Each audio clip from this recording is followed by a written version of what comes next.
Perkenalkan, nama saya Alexa Bilva Septiana Wijanarko dari kelas 2025E, NIM 25040674189. Saya Nabila Salsabil dari kelas 2025E dengan nomor NIM 25040674190. Safina Tri Amelia dari kelas 2025E, NIM saya 25040674197. Bayangkan jika semua layanan pemerintahan bisa diakses hanya dengan sentuhan jari. Mengurus KTP tanpa antri berjam-jam, mengurus izin usaha tanpa tumpukan berkas, atau bahkan memantau anggaran negara secara transparan lewat ponsel. Inilah konsep digitalisasi birokrasi dan e-government, sebuah inovasi yang sedang membentuk wajah baru pemerintahan di Indonesia. Tujuan untuk mengedukasi masyarakat mengenai e-government, lalu mengidentifikasi mengenai tantangan dan peluangnya di Indonesia, dan menganalisis tentang kelebihan dan kekurangannya.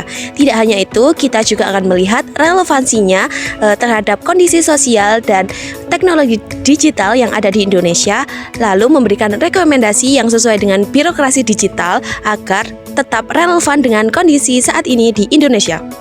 Yang pertama, mari kita pahami dulu konsep dasarnya. Apa sih digitalisasi birokrasi itu?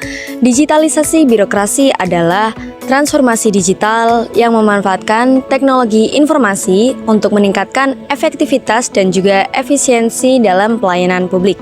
Sedangkan e-government sendiri adalah penerapan teknologi informasi dan juga komunikasi dalam penyelenggaraan pemerintahan untuk meningkatkan akuntabilitas, efisiensi, partisipasi publik, dan juga transparansi. Ada seorang pakar bernama Jane Fontaine.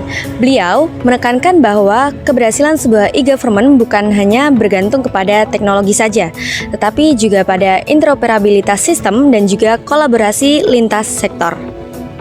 4 prinsip utama. Yang pertama ada akuntabilitas, lalu partisipasi publik, efisiensi, dan juga transparansi. Jadi, e-government sendiri bukan hanya sekedar aplikasi digital, melainkan transformasi besar dalam tata kelola pemerintahan. Konsep ini sangat relevan. Pemerintah sudah meluncurkan OSS atau Online System Submission untuk mempermudah perizinan usaha. Layanan di Indonesia juga sudah mulai beralih ke sistem digital, misalnya pencetakan dokumen secara online.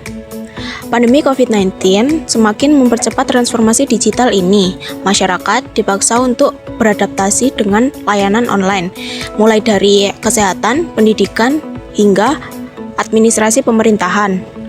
Semuanya berjalan mulus. Kesenjangan digital masih menjadi hambatan besar. Daerah perkotaan menikmati layanan cepat berbasis internet, sedangkan daerah terpencil masih kesulitan mencari sinyal. Inilah tantangan besar bagi digitalisasi agar tidak menciptakan ketidakadilan baru. Lalu, apa kelebihan e-government? Pertama, layanan publik menjadi lebih cepat dengan otomatisasi. Kedua, tingkat korupsi dapat ditekan karena sistem lebih transparan. Ketiga, akses layanan lebih mudah, bahkan dari daerah terpencil selama internet tersedia. Keempat, pemerintah bisa lebih akuntabel dan responsif terhadap kebutuhan masyarakat. Namun, ada pula kelemahan dan tantangannya. Infrastruktur digital di Indonesia belum merata. Ancaman keamanan data semakin besar, seperti kebocoran data pribadi, serangan cyber, dan manipulasi informasi. Budaya birokrasi seringkali resisten terhadap perubahan. Regulasi belum sepenuhnya mendukung transformasi digital yang holistik. Jadi, e-government bukan solusi instan, melainkan proses panjang yang penuh tantangan.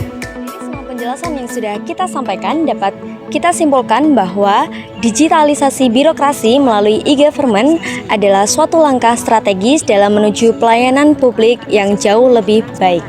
Nah, melalui pendekatan kolaboratif, pemerintah bisa membangun birokrasi yang modern, transparan, dan juga responsif. Namun, keberhasilannya bergantung pada bagaimana cara kita mengatasi masalah infrastruktur, literasi, dan juga masalah keamanan data.